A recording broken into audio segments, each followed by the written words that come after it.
waaw chers sénégalais damay ñëw nag tey ci document bi nga xam ne tey moom moo nekk rapport généralu assises yi Sénégal ci affaire justice maanaam li ma gis man damay njëkk a wax benn suggestion gis naa modification mais gisuma fenn fu ñu def protection de la femme gisuma ko fenn dem nañ ko def protection des lanceurs d'alerte def nañ protection de l'enfance mais pas de protection à la femme dama ne ni commencé fi mu commencé mais juste rek ay parenthèse lay def quoi pour ngeen xam ne bon bi ñu defee nee nañ origine persistance et effet des dysfonctionnements de la justice. La justice est l'un des sujets les plus discutés ces 2 dernières décennies au Sénégal. De manière cycle, elle se retrouve au cœur de larges délibérations comme celle organisée dans le cadre des Assises nationales 2009 de la Commission nationale pour la réforme des institutions. Moi, Commission nationale pour la réforme, moi, CNRI, des institutions en 2013, au cours des concertations ciblées comme celle relative à la modernisation de la justice 2018 et ces textes collectifs émanant d'universitaires et d'intellectuels ainsi que les multiples débats publics ayant pour préoccupation à la considération de l'État. Mais léegi yow boo demee ba bind droit sous les prismes de la justice, cette surprésence de la problématique de la justice dans le champ social renseigne à la fois sur sa centralité, ses contradictions, ses limites et les attentes qu'elle suscite. Xanaa loolu moom boo demee ba di ko wax war nga référé wu ci Sénégal li ko déstabiliser ci 2 ans yi ñu génn ba 3 ans yi. C'est une histoire de femme xanaa au moins amoon na luñ ci war a mën a tirer mais amu ci déglu leen lii mooy origine persistance et des effets de dysfonctionnement de la justice ñu dem. Transformation inattendue par les Sénégalais, Sénégalaises et réparée et refondée. Pendant une semaine d'échange intense du 24 mai au 4 juin 2024, presque 400 personnes réunies au Centre international conférence Abdou Diouf à Diamniadio. Nee na 400 personnes réfléchir nañ ci 400 personnes yi réfléchir mënuñu bàyyi xel ne dëkk bi li ko basculer dans l'insécurité totale et toute menace ci jigéen la commencé jéem defuñu ko on continue. ñu ne consensus et dissensus, les consensus et les dissensus lii ñu ànd ci lii ànduñu ci mais ñu jàll continuer ngeen xool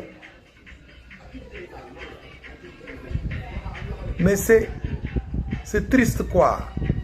Transformation inattendue bi transformation attendue par les Sénégalais et Sénégalaises réparées et refondées. 400 personnes yu réunir nee nañ les nouveaux imaginaires, rites, valeurs et symboles de la justice. ñu ne l'implication de la participation effective des citoyens dans l'organisation et le fonctionnement du pouvoir judiciaire. ñu ñëwaat ñu ne l'implication et la participation effective des citoyens dans l'organisation de fonctionnement du pouvoir judiciaire.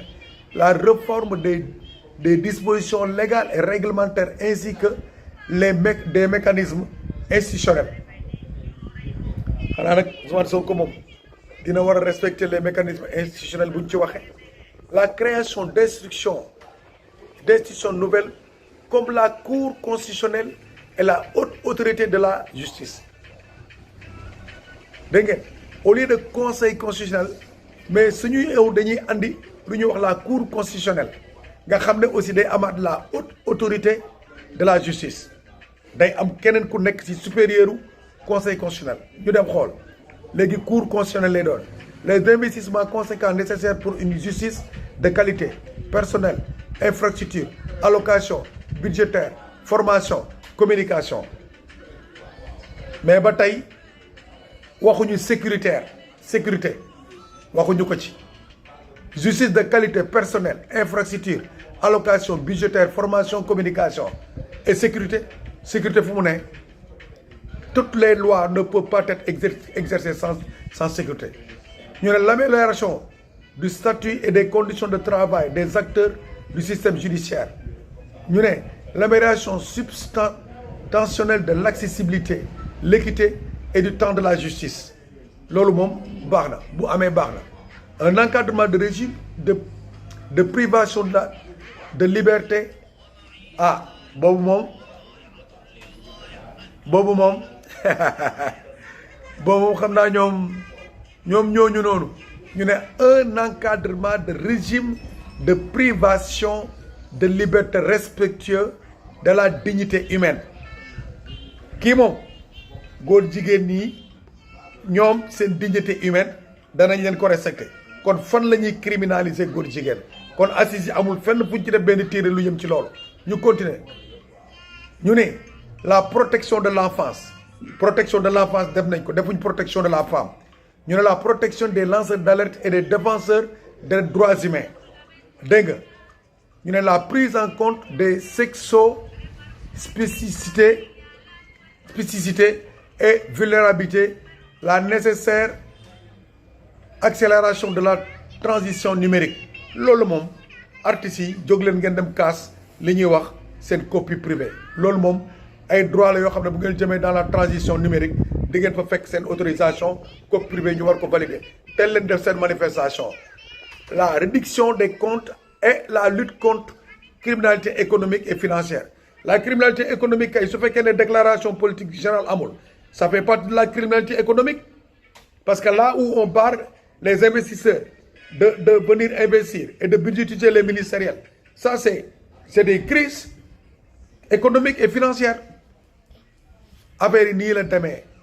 Il est tout à fait significatif de remarquer que l'instance a évoqué la problématique de la décolonisation et des imaginaires est venue des participants eux-mêmes.